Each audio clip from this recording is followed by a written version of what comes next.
Hello everyone, welcome to another episode of Little Lady Cook. I am your host, JC, aka La Cocinerita, and today I'll be talking about one of my favorite childhood sweets, La Raspadura.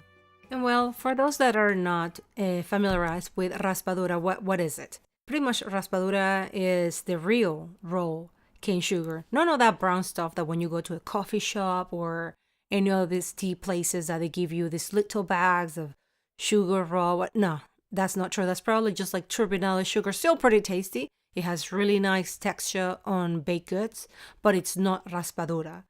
So la raspadura comes from la caña de azúcar. Caña de azúcar, sugar cane. It's a grass. I think it originally came from India and Africa, and through explorations like Christopher Columbus, it was brought into the Americas and the Caribbean. And of course, to talk about raspadura a little bit, you have to talk a little bit sugarcane. And sugarcane, you talk about the history of sugar itself, which is pretty fascinating, but it's also kind of very extremely actually sad the deeper you get into it, because of all the things that powerful societies did to different countries and civilizations in order to produce sugar, to obtain it, and then to sell it. And so, yeah, that part of like when it comes to the agriculture, the business side of it is pretty dark. And for good, for terrible and worse, it did change a lot of lives in many places. But today, I'll focus mostly on the goodness of raspadura and all the wonderful and amazing things you can do with it.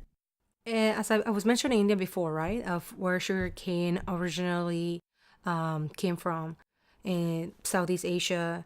And one of the things that really caught my attention was reading about how back then people would chew the sugar cane raw to extract its sweetness. And I believe many cultures nowadays would still do that. My grandfather, my great-grandfather, no, my grand-uncle, he has a tiny farm in Cocle, Rio Alto Cocle, back in Panama. And this is how I was introduced to raspadura. I remember for like summer vacations of school, we'd sometimes my parents and my uncles will send my cousins to my grandparents' house to spend a few days, depending on everyone's vacations and parents' like jobs and stuff. So we'll go there, and I remember that usually, depending on the day, if it's not raining horribly, and Panama rain is no joke. And I remember that we woke up early, go to the river, pick up fruit in the way, rambutan, tamarindo, also like bananas, whatever, a lot of mangoes and avocados, whatever it was. Get bitten by a shit ton of bugs. Go to the river, wash our clothes, have fun, and then come back home, have breakfast. And then to kill time, we will go to the little sugarcane farm of my great uncle. We will go there with, depending on how big we were, we will use a machete or some sort of knife. But it was mostly a machete. I don't even know how old was I. I was like around 10. Anyway, so you will use it in order to cut your own cane. Like if you wanted to try it, you had to cut your own sugar cane. You cut it, and then a trapiche, which is where you squeeze the liquid of the sugar cane out. So it has two gears. I'm trying to remember. Ours was like made of wood. 2 gears, and they will be in the middle with a pole, to push the gears in different directions. On the same, go in the same direction inside, yeah. And then there will be a horse always outside. That's the trapiche is a mill to squeeze the juice out of sugarcane. I think it was originally created to squeeze the juice out of olives, but we use it for sugarcane. So yeah, so the horse is at the end, and the gears go towards inside, and you usually have to give a little slap to the horse in the butt, and he will move around and move the gears with that. And yeah, I think they were vertical or horizontal. Oh my gosh, my memory is so bad. I have to ask my parents. But I think they were horizontal. And you would put the sugar cane in the middle, and that would squeeze the juice out, and it will go to like a 5-gallon plastic container on the bottom. And I remember like seeing the juice kind of green. I'm sure I drank it back in Panama. And oh, by the way, this juice, freshly like squeezed out of the sugarcane, we call it guarapo. And it's probably the one of the first natural juices I ever had.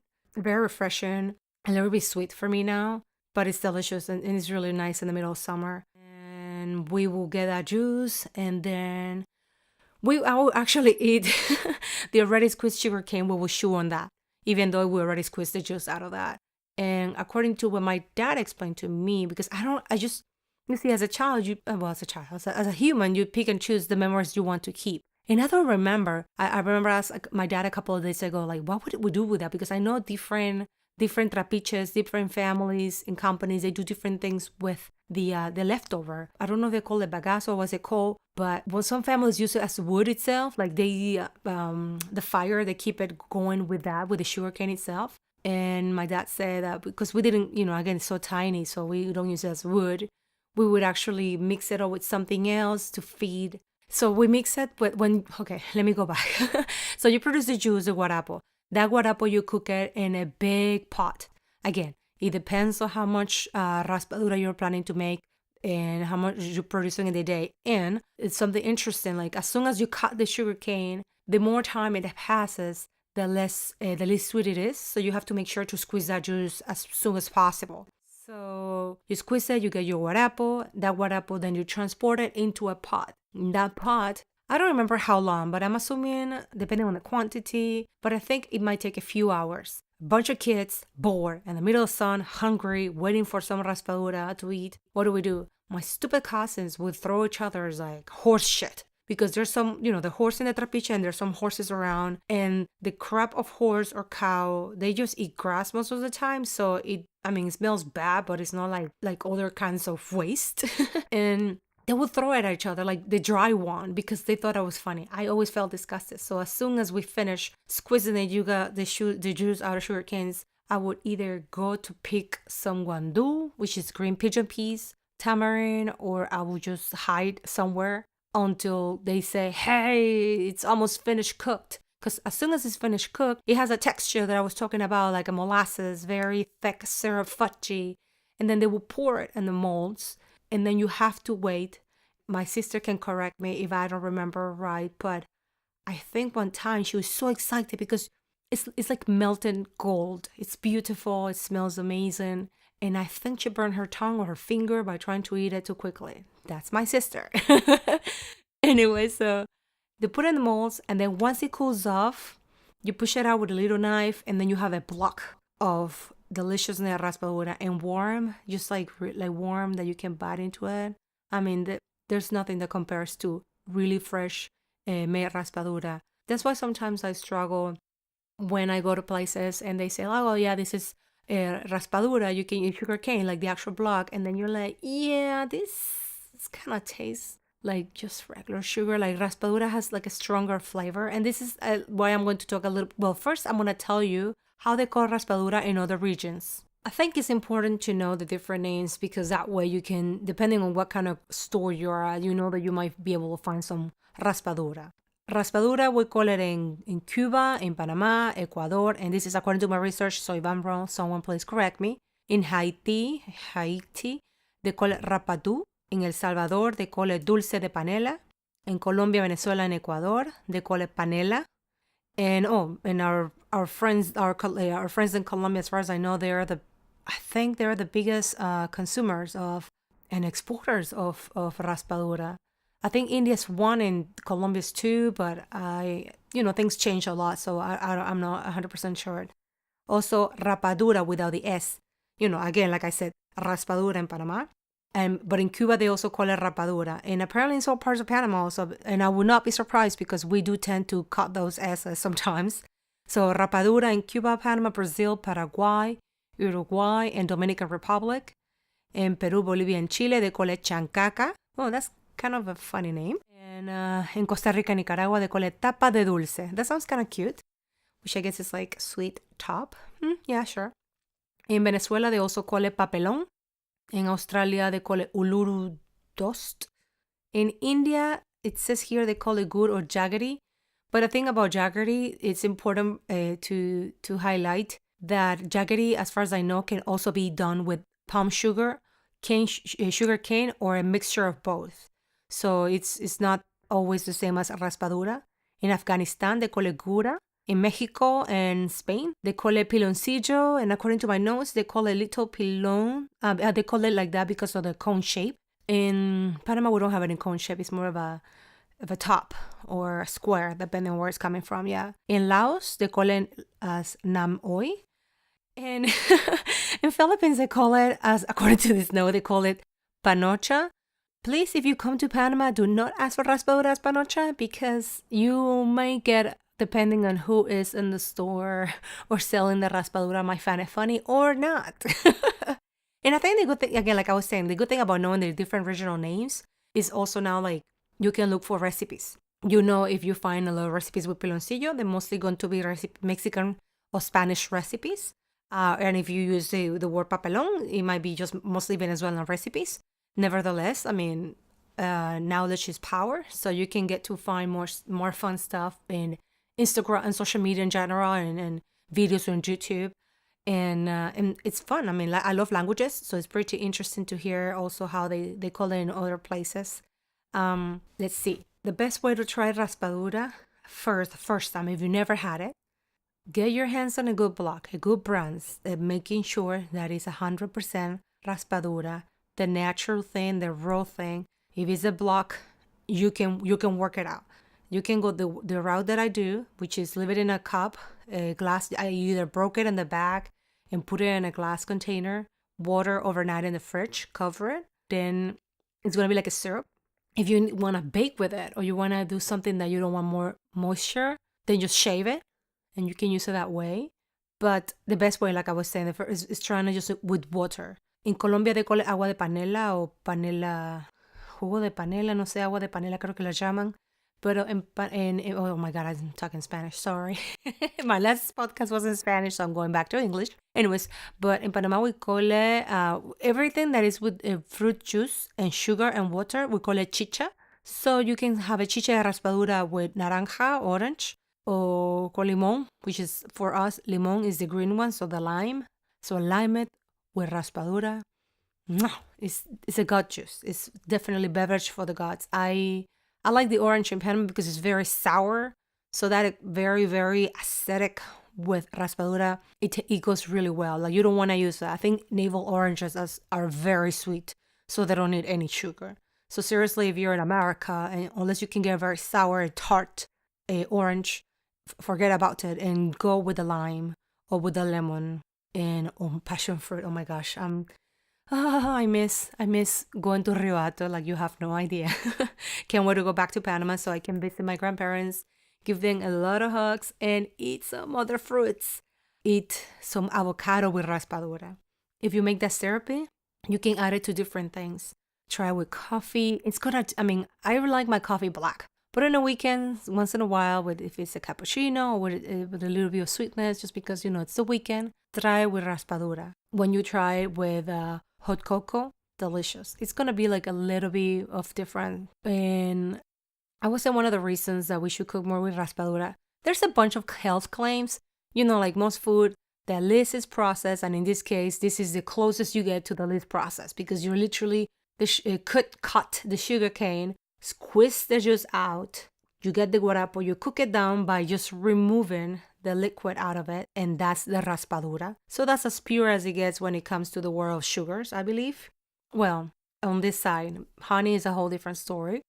And then they say like all these antioxidants, whatever vitamins it has. But at the end of the day, folks, remember, I was always a chubby girl, and I ate a lot of raspadura. I don't think it's the raspadura that make me fat, but a calorie is a calorie, and sugar is sugar. So just don't overdo it. And if you want to eat it by pieces, sure, just treat it as a candy, if you will. Oh yeah, in my notes it says, worldwide, the Colombians are the largest consumers of sugarcane. There you go, my friends from Arepaland. Anyways, recipes that I want to, that I like to use raspadura instead of sugar sometimes. Because again, I have nothing against white sugar. Refined, horrible you want to call it, bleach, white sugar, whatever you want to call it. It's great for baking. And more like if you're doing a recipe, you want to add sweetness without changing the flavor? Sure, regular sugar is perfect for that. Raspadura, on the other hand, it's great for when you want to add a different layer. Like if you're making a hibiscus limeade with raspadura, delicious. If you're making a pesada de nance, which is Nance is like a yellow cherry. We make a sweet cream with it, and sometimes like cornstarch, orange juice. But now, if you add raspadura, a different charge. And serve it always with queso fresco on top. I'll talk to you guys about nance in another time. Caramelized plantains. Sometimes people use. I've seen it in the country. People using Coca-Cola. I think my grandma, when we when we used to be very tiny, sometimes she get her hands in some red soda. She would make caramel with that and make a caramelized plantains. We call plantains temptation, plátanos en tentación. No, really, just call it caramelized plantains. That's fine. It's pretty much a yellow ripened plantains, and you cook it with some sort of fat and sugar, and then serve it as a side with your rice, beans, whatever you're eating. But with raspadura, delicious. Also flan. You can make your caramel with raspadura.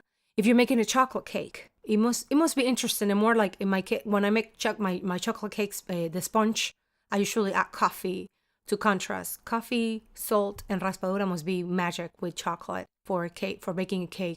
Like I said, juice and lemonades, limeades of all kinds go great with it. If you're making a cocktail at home, say for example you're making on holidays, you're making rum eggnog, you can try rum and the regular eggnog and some raspadura, but you probably have already soaked it overnight, so you can use like a syrup itself. And also, just when you're baking with it, I see most recipes, they say you can replace the same quantity of sugar for raspadura.